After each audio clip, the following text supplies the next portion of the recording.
Hi, I'm Mimi Chan. Welcome to Culture Chat. Thanks for joining the conversation.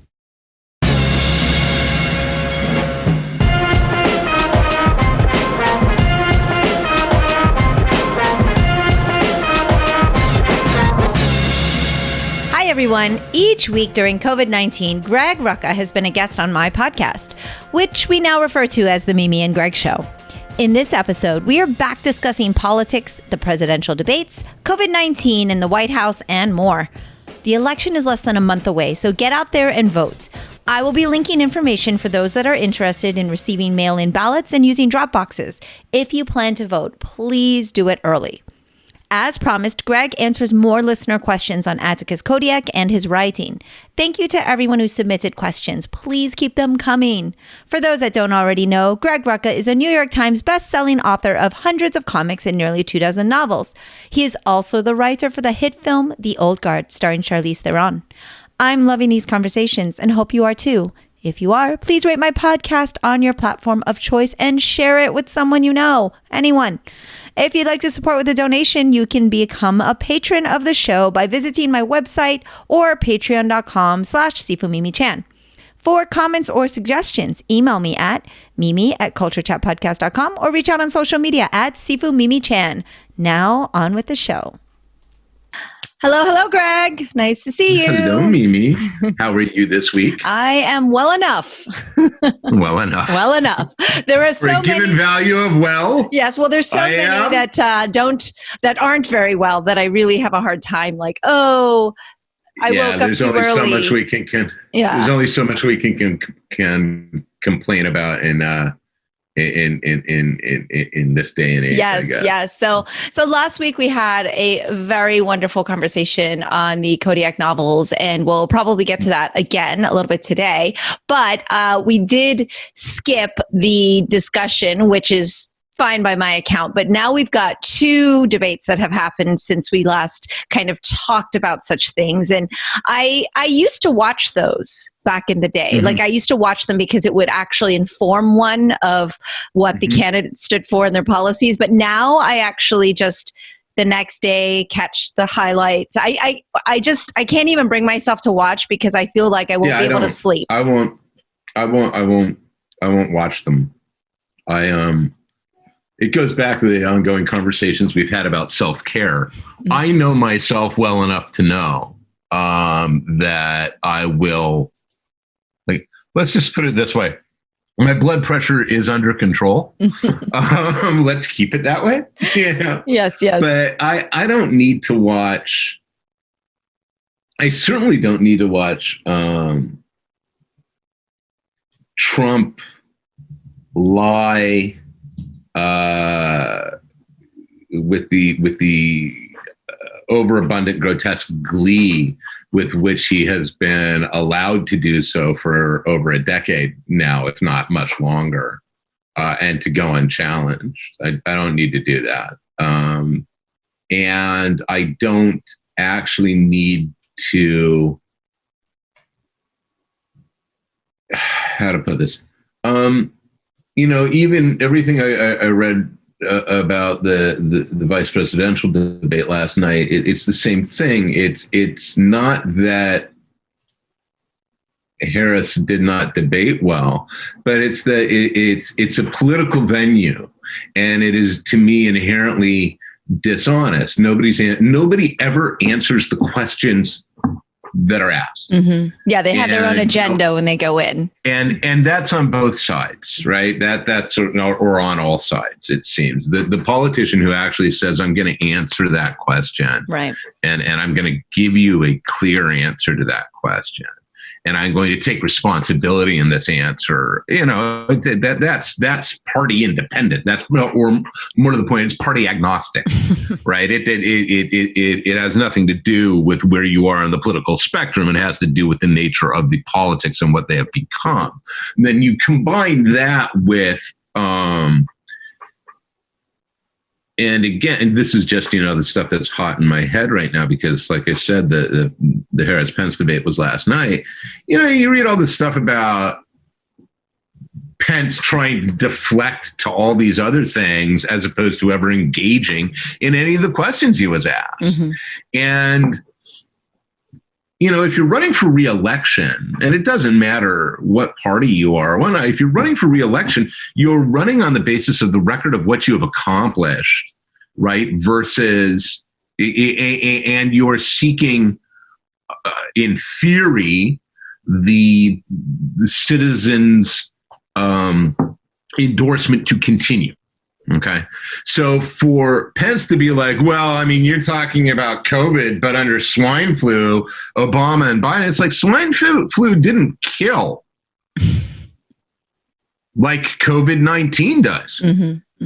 I mean, you're trying to compare apples and oranges, asshole, and stop pretending, and that kind of naked, that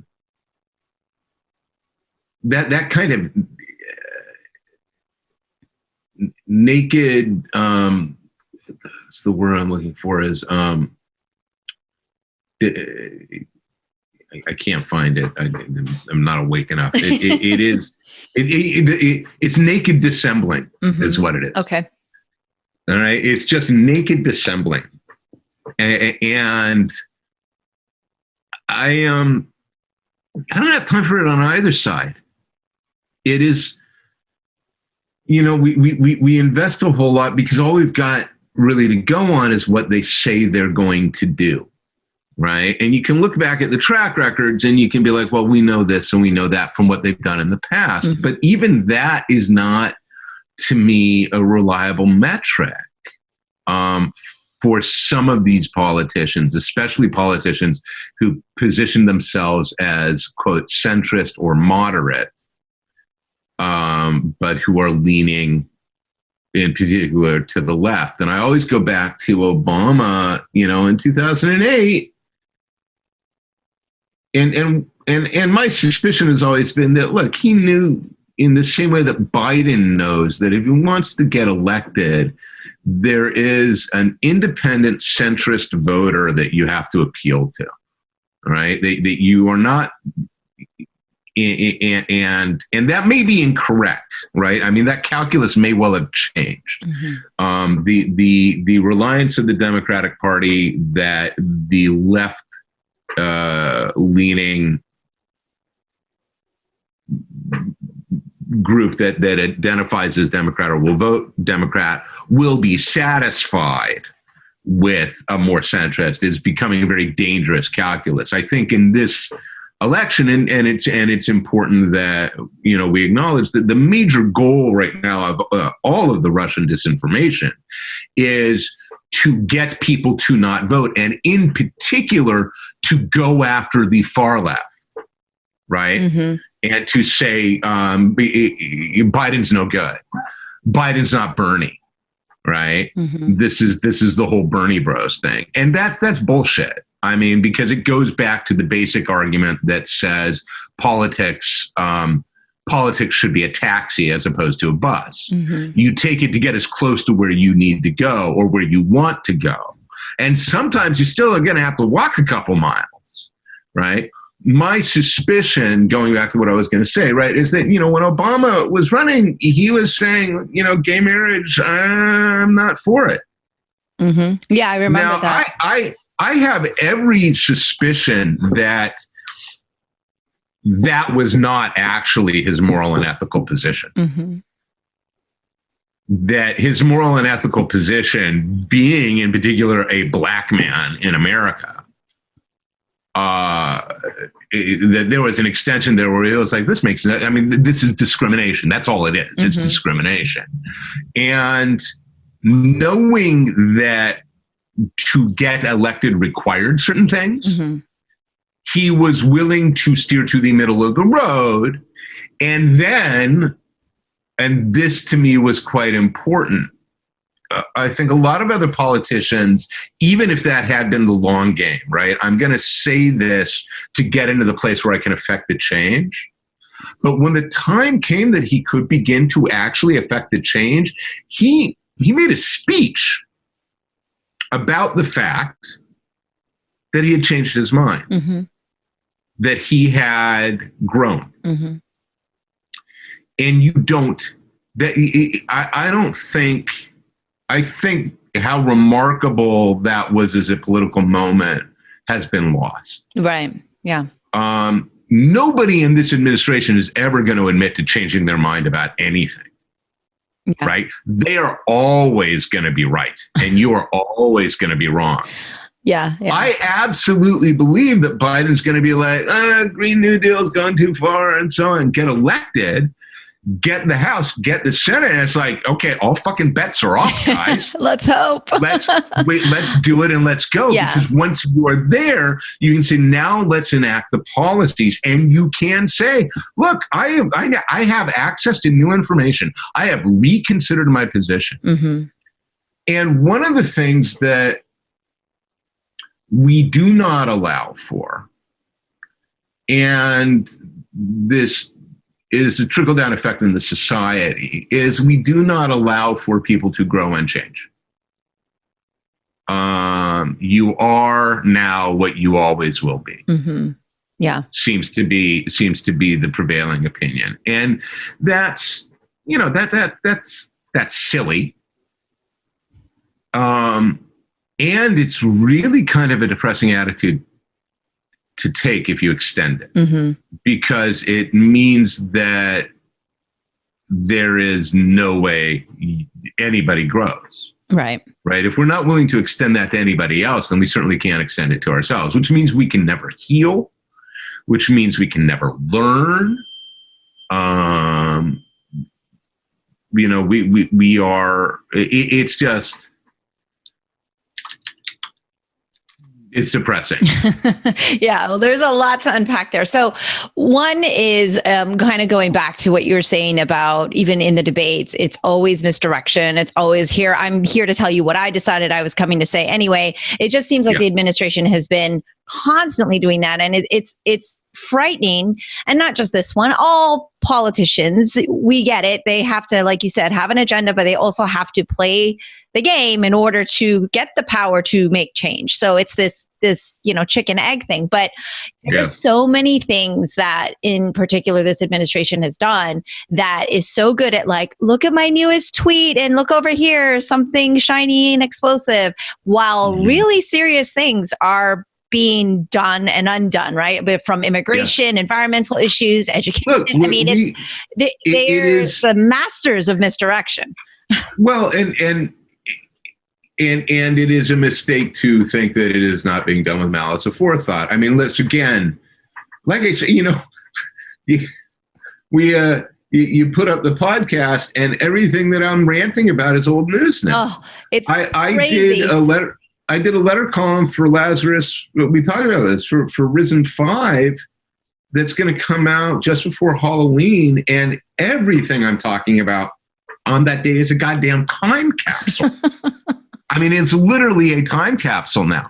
Yeah. You look at it, and we have not had the dog and pony show of everybody in the goddamn White House being infected. I know. I was like, we've literally talk every week, you and I, and so much happens in a week. We can't even get it in there. And it's the whole, it's crazy.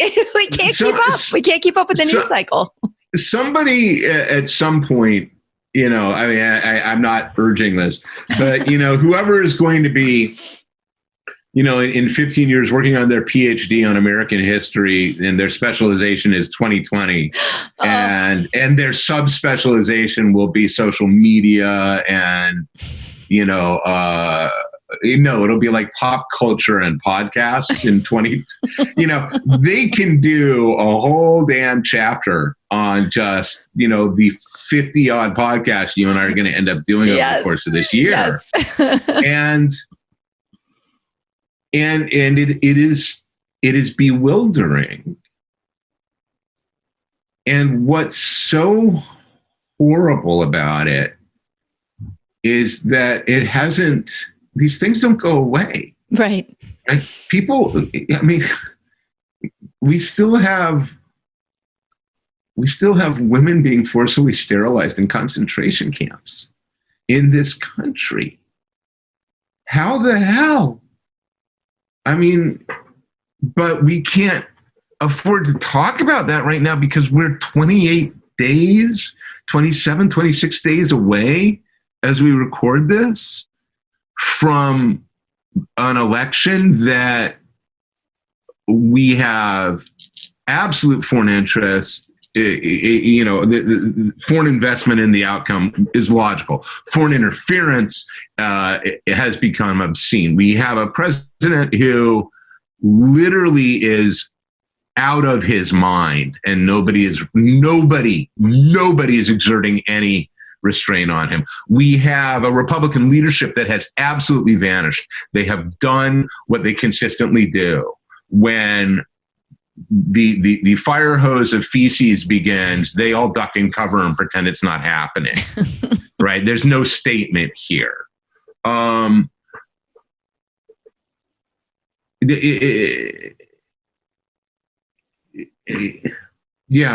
just, it's exhausting, and that's kind of it. And Jen and I, we're having a moment yesterday. We were sort of sitting down. It was late in the afternoon, and I had a really. I've been having a lot of business phone calls, and when I'm on these calls, I go for long walks. So I walk like 4 or 5 or 6 miles on these calls. And I had a call, a good 2-hour call, and I think I'd walked like a good 6 miles, and I had done some writing, and there'd been some paperwork, but it was one of those things where I got back and we were sitting there, and it was probably about 4:30.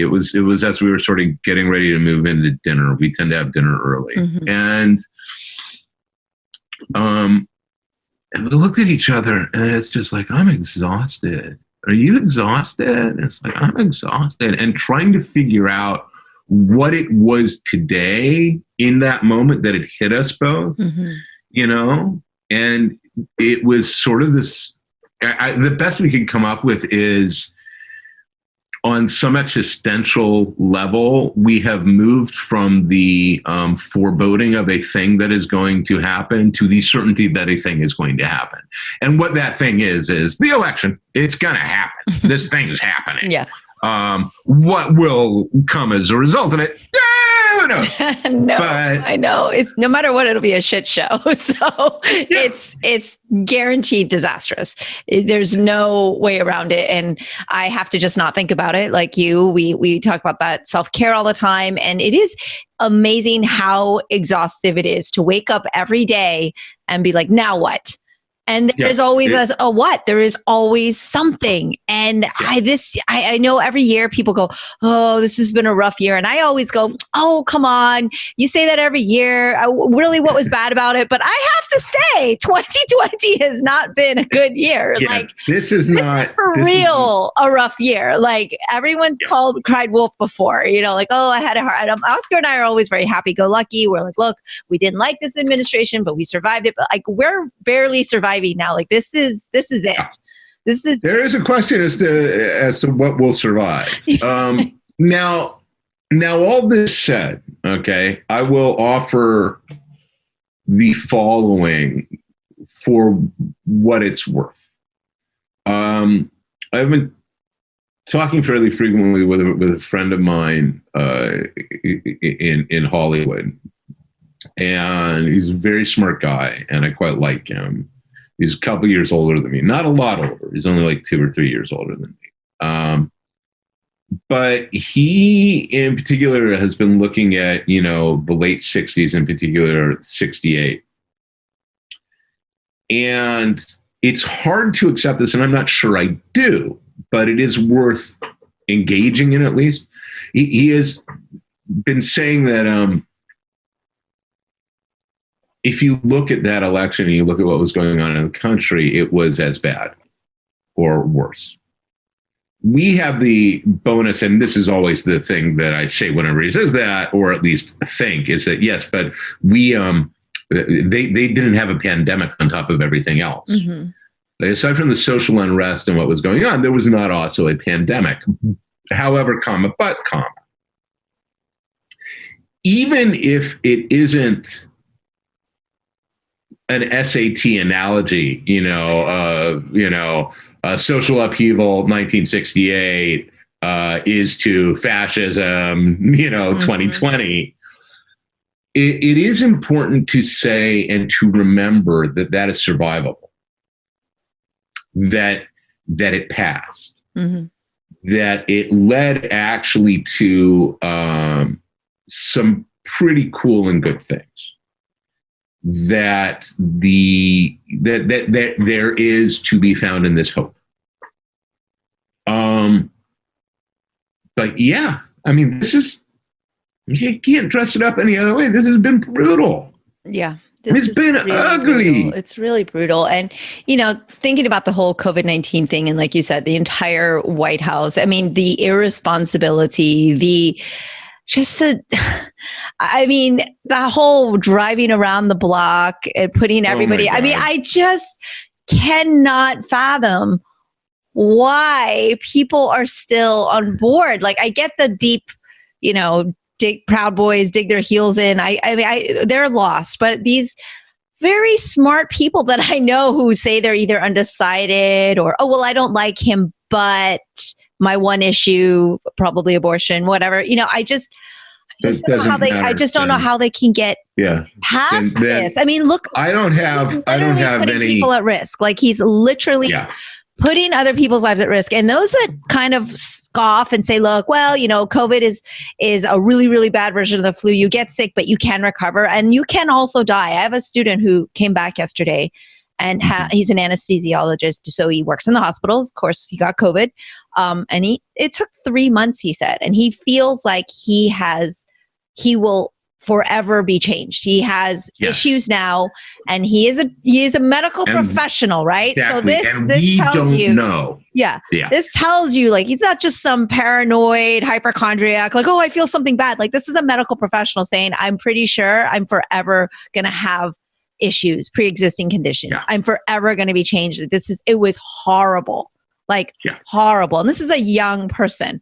Okay. And so to just play with the fire in this way and to put people's lives literally at risk, whether it's the people in the White House or even the ignorant people at the rallies, encouraging people not to wear masks. Like, I am just beyond disgusted at this point. I'm just at a loss. It doesn't look, I mean, there is, for whatever reason, it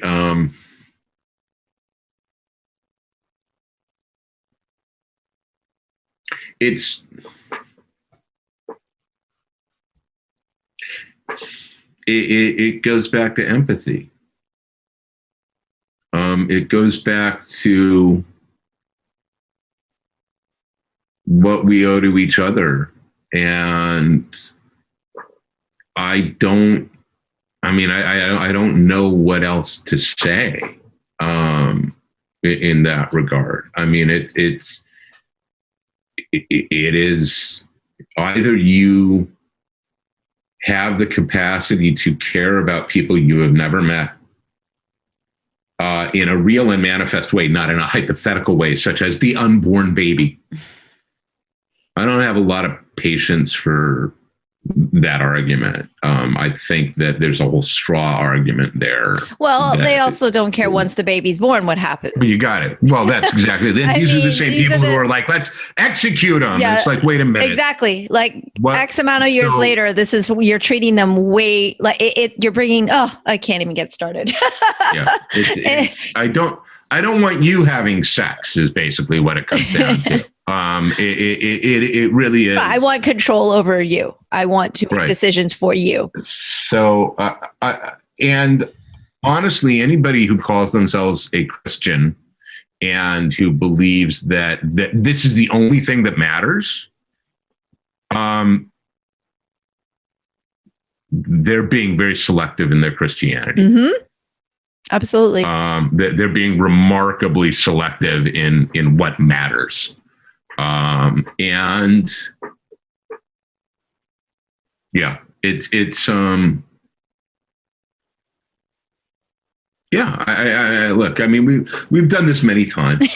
But we can't figure it out yet. It's still like an up. No. I mean, but we have yes, figured it out. The problem, or at least, the problem is, okay, now how do you fix it? And the thing is, we need a whole lot of people, and all we can do, is keep fighting and know how we're willing to fight as the battle changes. Mm-hmm. But I mean, look, the list here is just the despair quotient is so high that and again, there's a deliberation to it. Make it as awful as you can, keep it as distracted as possible so you can continue to do these things. And it's like, okay, well, great. I don't, there was I saw, I forget who, I didn't catch the name. Somebody had tweeted, vote for Biden so we can all go back to reading books at night instead of doom scrolling endlessly. I wish that weren't so true. Well, yeah. Look, we as Americans have had, 50 odd years of relatively stable society. Mm-hmm.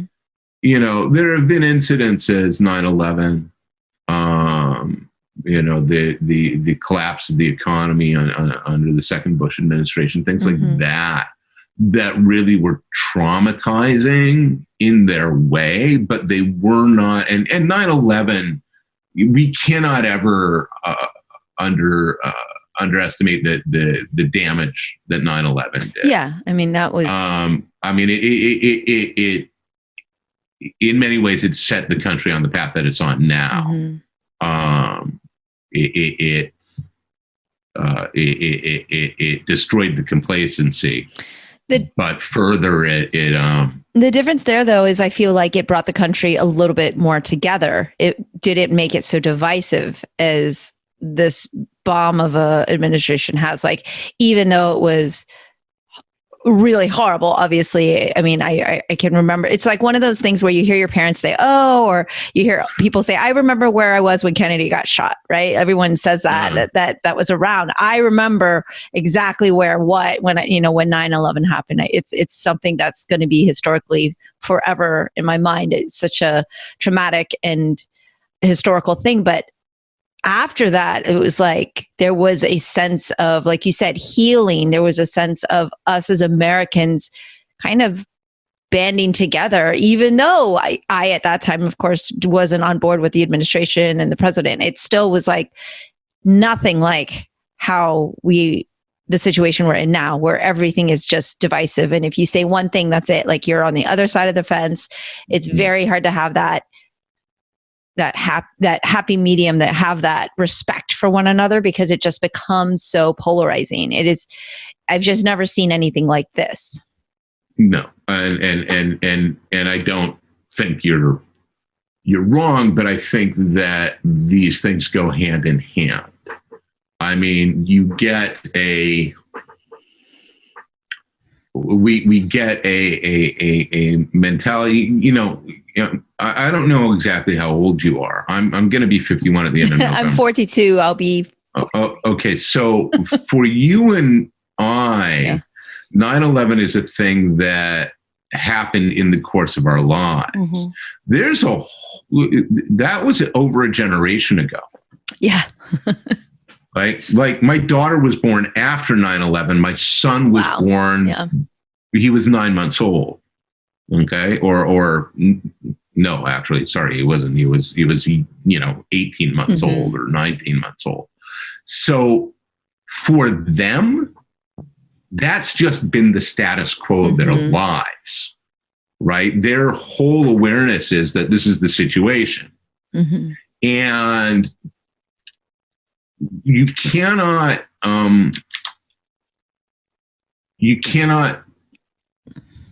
diminish what it means for there to be a whole generation now that has never had to go to the airport and remove their shoe.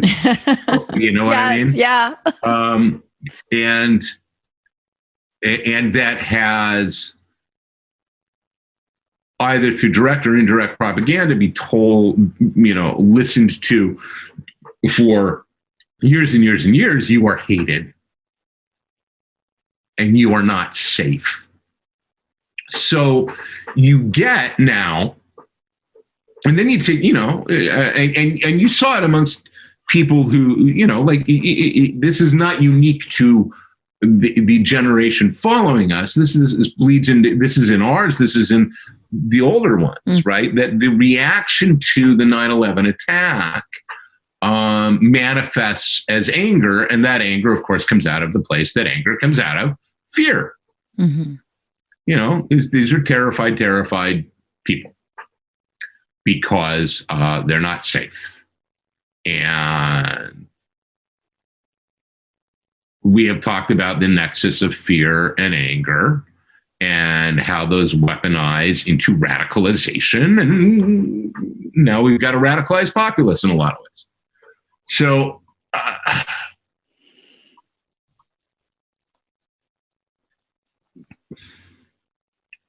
the answer in almost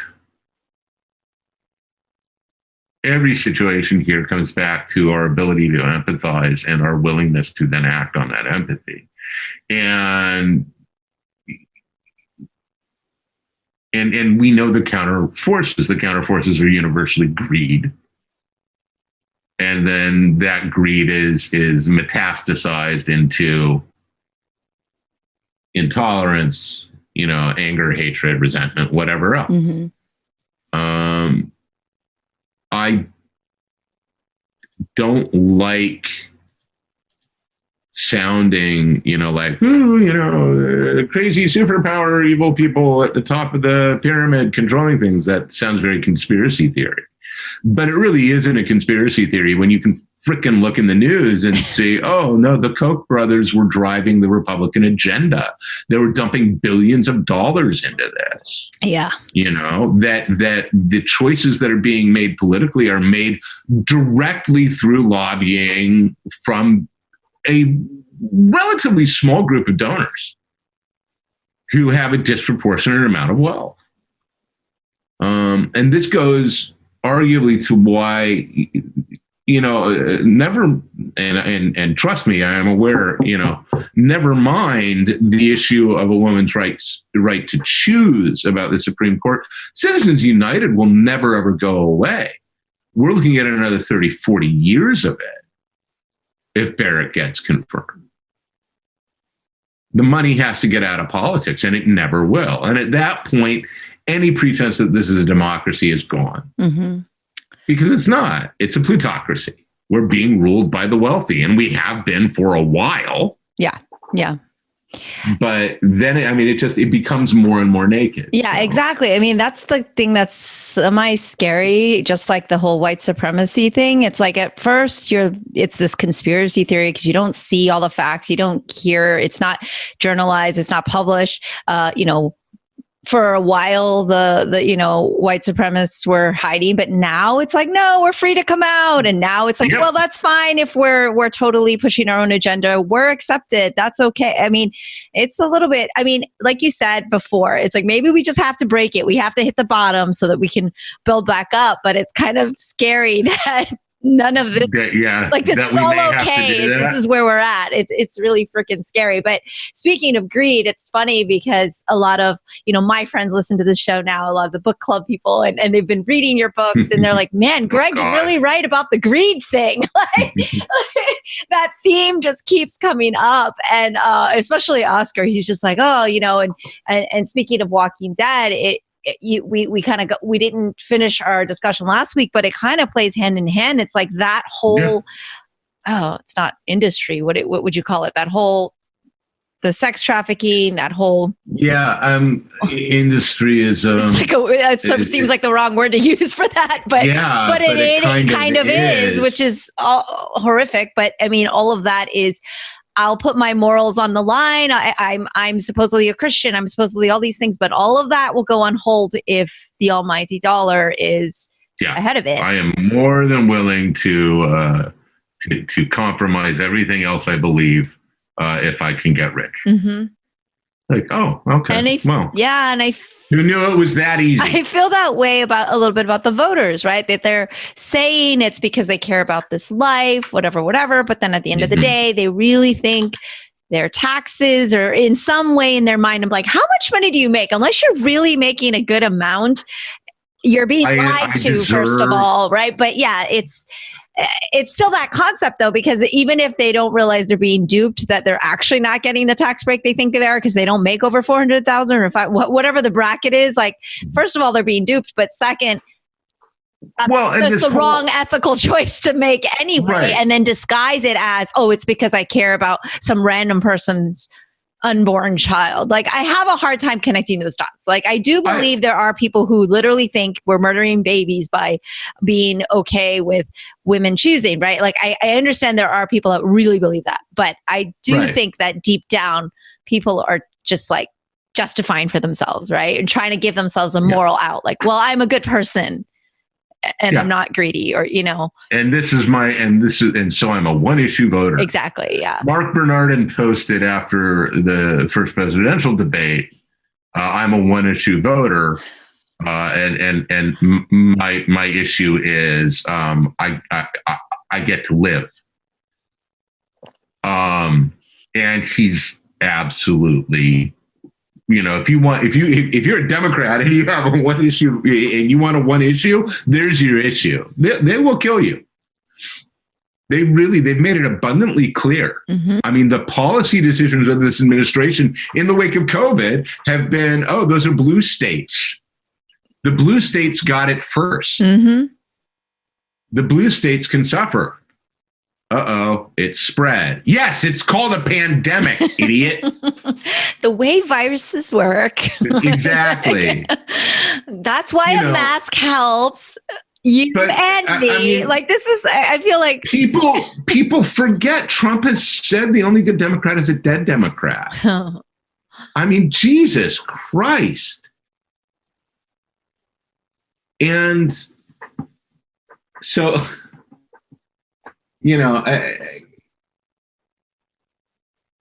we all, and by we all, I mean the majority of us who are sane, want the same things. We hope it'll be the majority. No, it is. Because at the end of the day, you and I and everybody listening to a lesser or greater extent all want the same thing. Mm-hmm. We want to be able to get up in the morning and go through our lives safely. We want to be able to care for the people we love, and we want to be loved by them, right?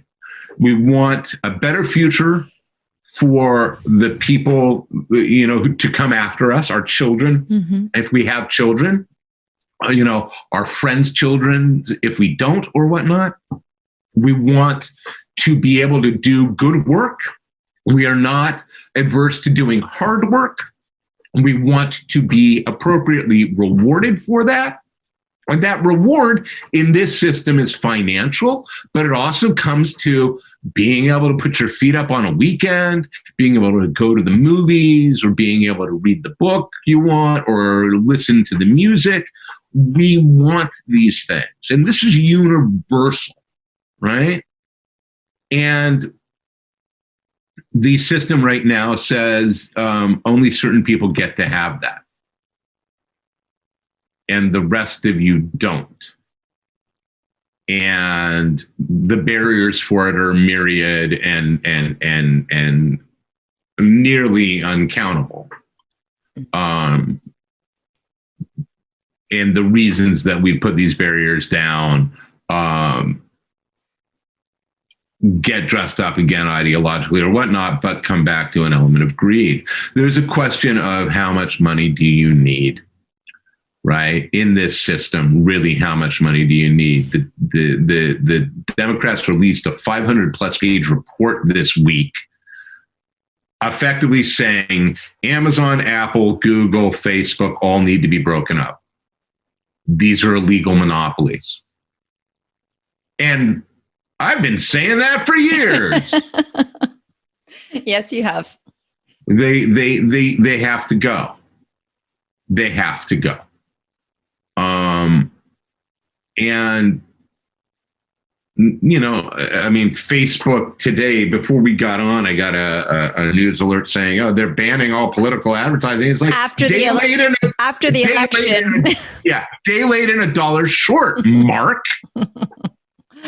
Yeah. After the election. Apparently. I mean, these people really should be terrified on some level. I mean, Bezos and all of them should be really terrified on some level, because the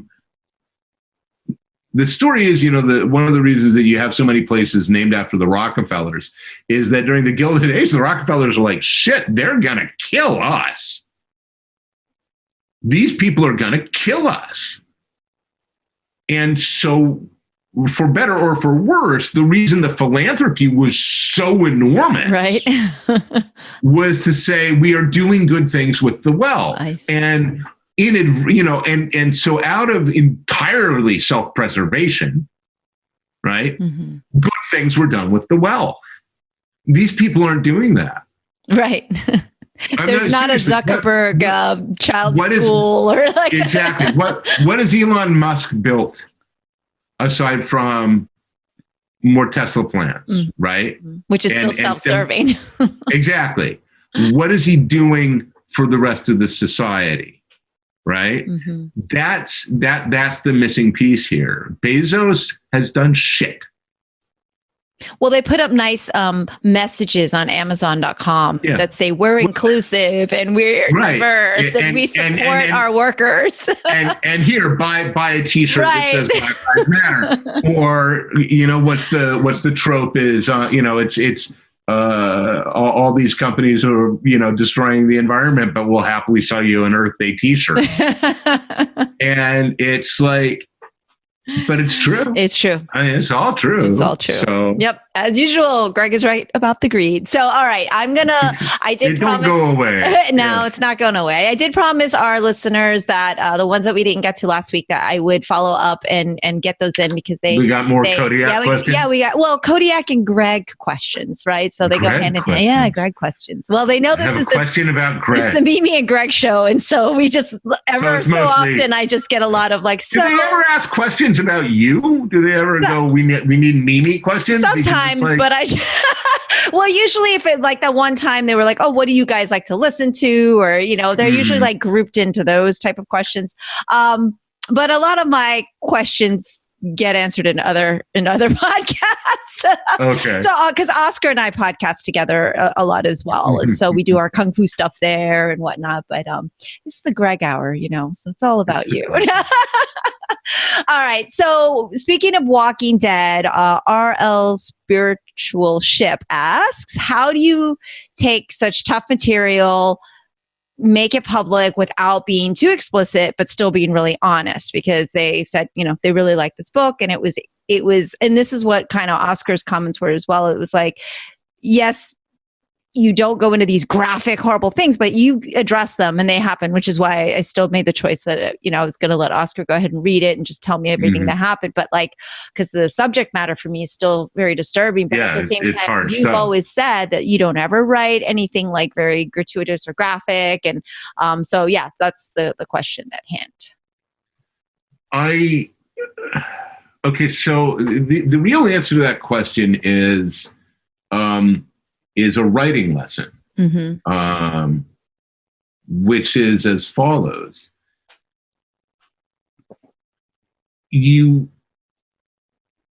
Fiction only works if it's honest, which sounds sort of paradoxical, because you're making stuff up.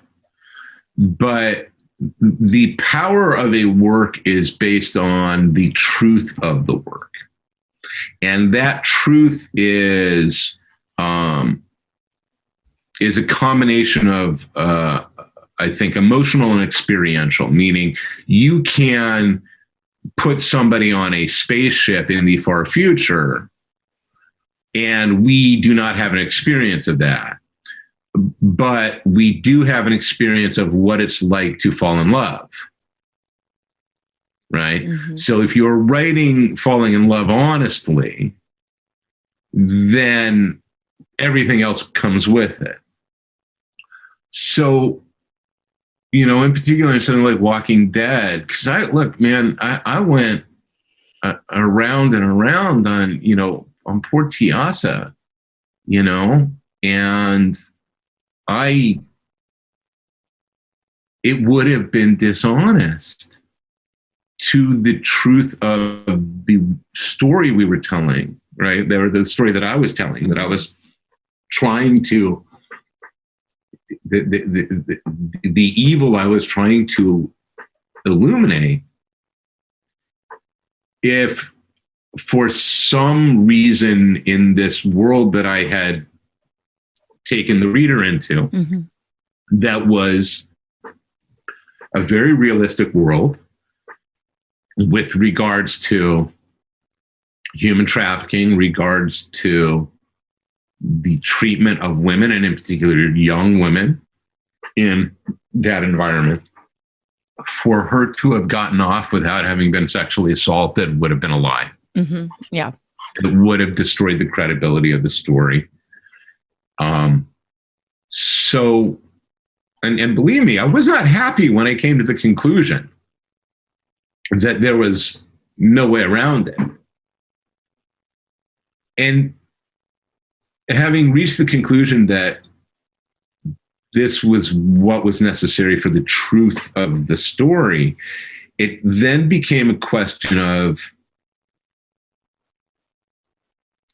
how that information is relayed. And the way that information is relayed in a Kodiak novel is through Atticus. Mm-hmm. It's first person. Well, Atticus is absolutely not going to sexualize that. Right? Atticus is going to convey what he has learned as matter-of-factly as he can, and with all of the emotional anguish he feels as a result of it. But again, and this is interesting, we didn't get to this in Walking Dead. I was thinking about this.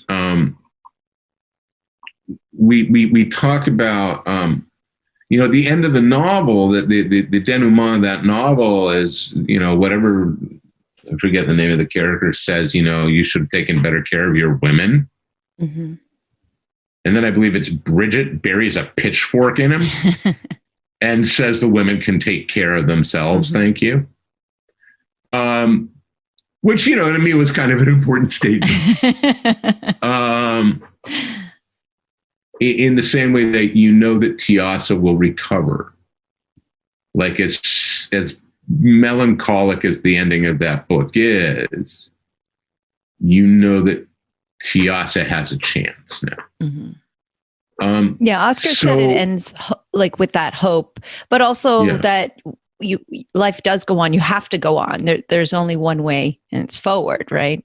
Yeah, I mean, we can't, and ideally, right? Presumably, we all hope that that's how we all live. Mm-hmm. All right.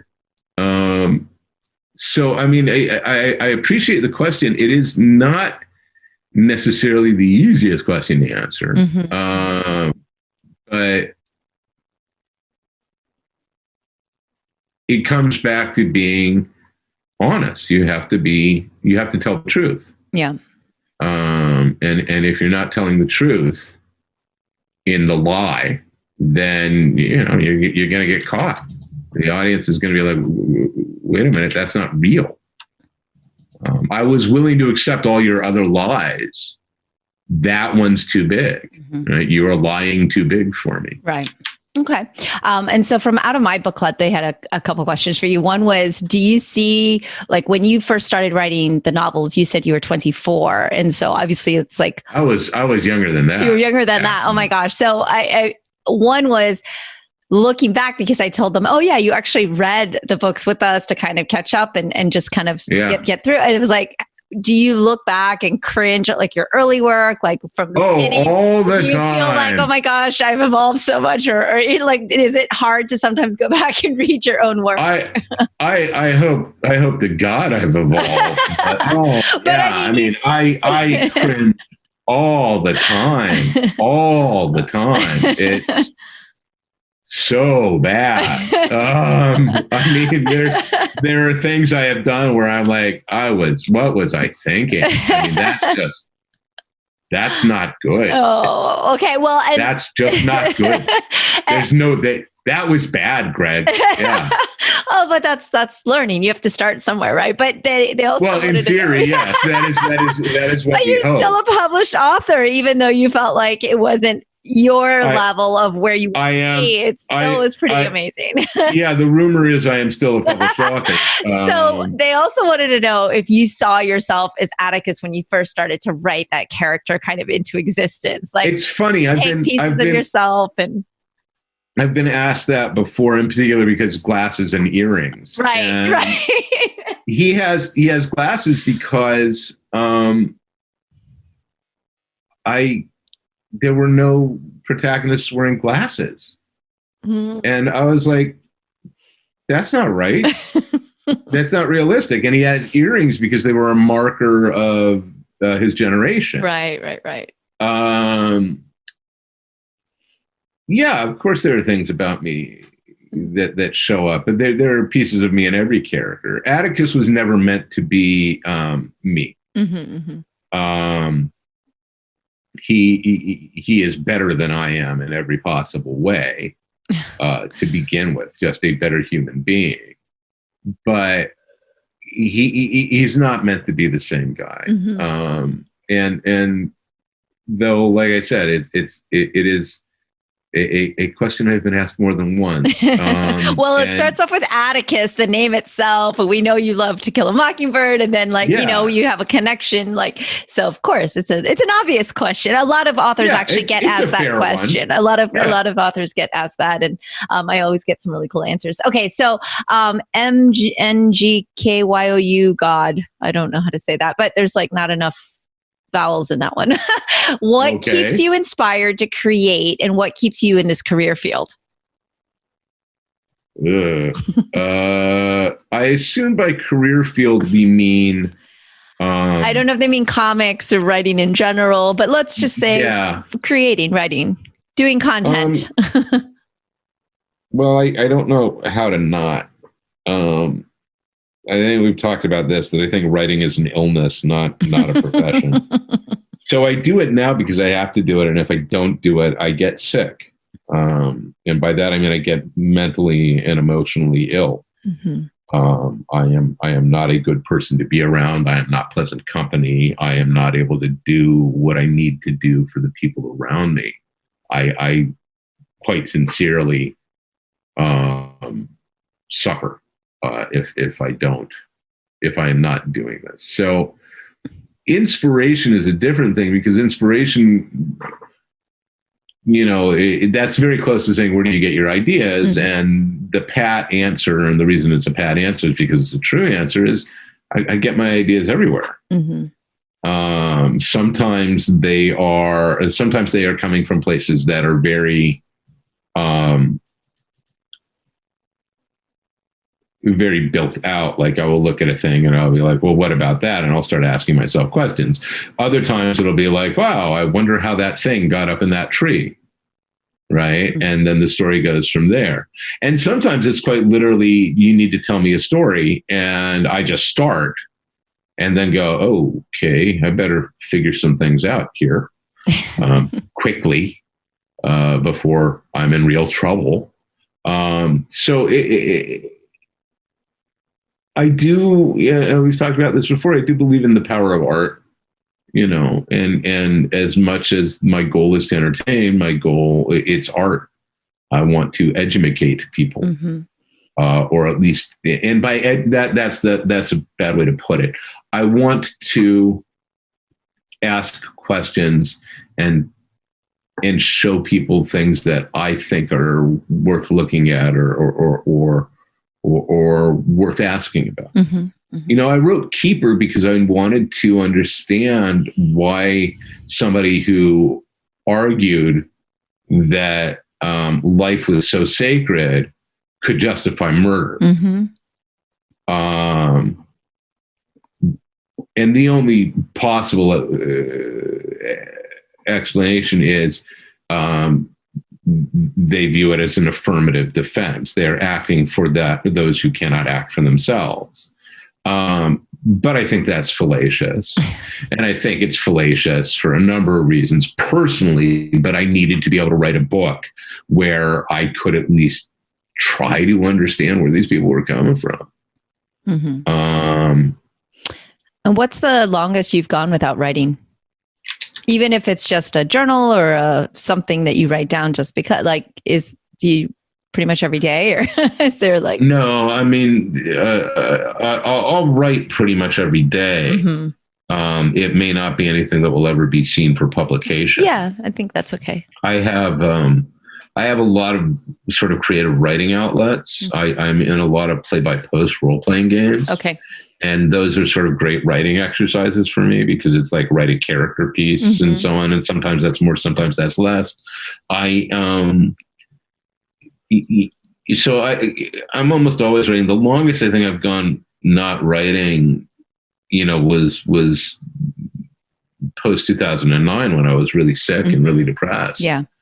And I was broken. I couldn't do it. I just couldn't do it. So, yeah. Okay. A book club question is, would Atticus take on the current president as a client? Because we see that he took on this rock star he didn't like, was shoot. But I was like, oh, I already know the answer to this. Yeah, no, never. Absolutely no. Greg couldn't bring himself to write that. No, he would refuse on moral grounds. Okay. Because the best counter argument would be, well, he took on Elena. And yeah, he did. He took on Elena. Elena demonstrated empathy and a willingness to change. This guy does not. Very good. Very good. Okay. I mean, it's as simple as that. He ain't ever changing, guys. No. All right. This ain't going anywhere. This ain't going anywhere. I'm going to try to get in these last couple here. Jason G asks, first, thank you so much always for signing my books and accepting my homemade beer. Critical Space was my favorite. I remember that. Okay. You're welcome. Loves all of your work. And he actually is referring to our Comic-Con podcast that we talked about, where we told the pop culture has taken over. And he was actually really frustrated by how you were treated at a lot of these cons and all of the way things have kind of gone through the years. And he was wondering about book tours, though, because you've mentioned cons, but is book tours the same? He's met you at several of those, and wondered if that's stuff that you have to also do on your own dime. Is the treatment the same? Actually, book tours are very different depending. Okay. In theory,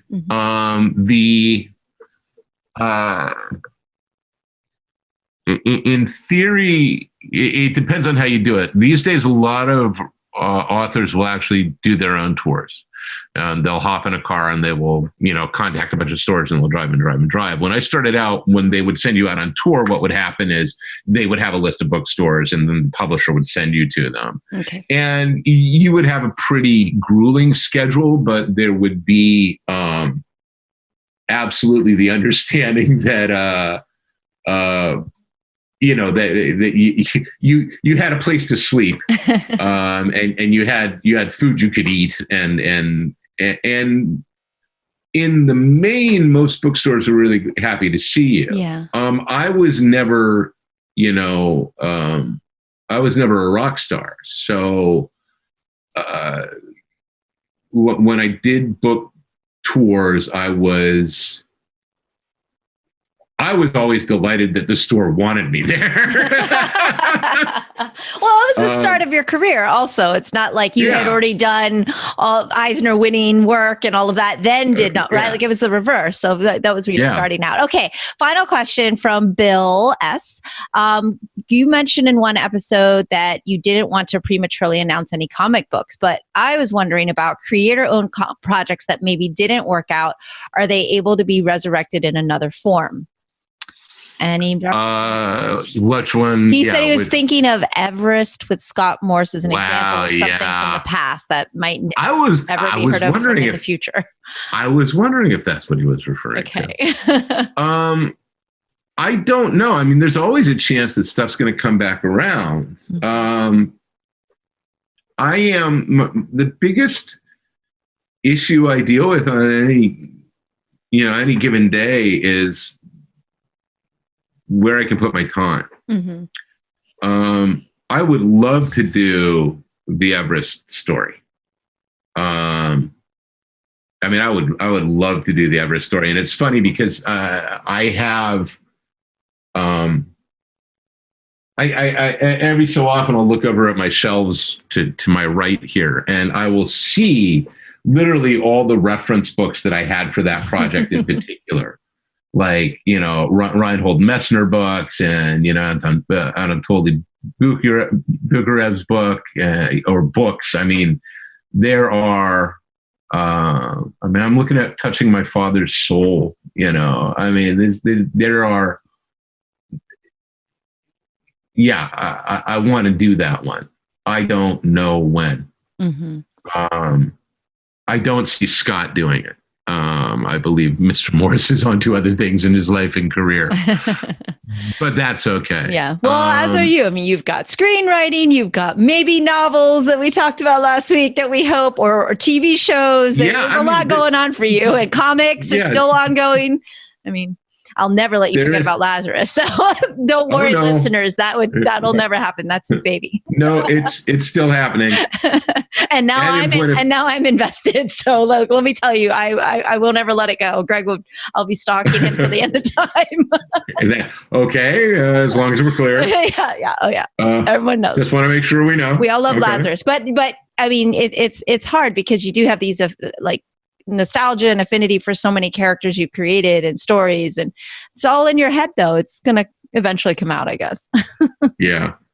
And yeah, I mean, look, there are projects that I have started with the best of intentions to seeing to completion, and for whatever reason they just didn't happen. Yeah. I gave Rick Burchett a script 4 months ago for a series, the first issue of a series that I thought was really exciting. And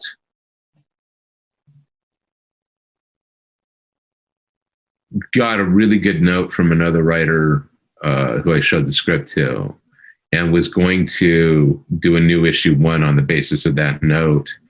And then the violence in Portland got fatal. Mm-hmm. And I found myself in a place where I couldn't write the story I wanted to write. Oh. And so Rick's got a script. Yeah. That in theory is going to be issue 4 of this thing. Mm-hmm. But I have 3 issues I got to write before then. And I don't know if I'm going to do it. Mm-hmm. I want to. I love working with him. And he and I have spent way too much time trying to work together. I mean, way too much time. And it just never seems to happen, Yeah. Something always seems to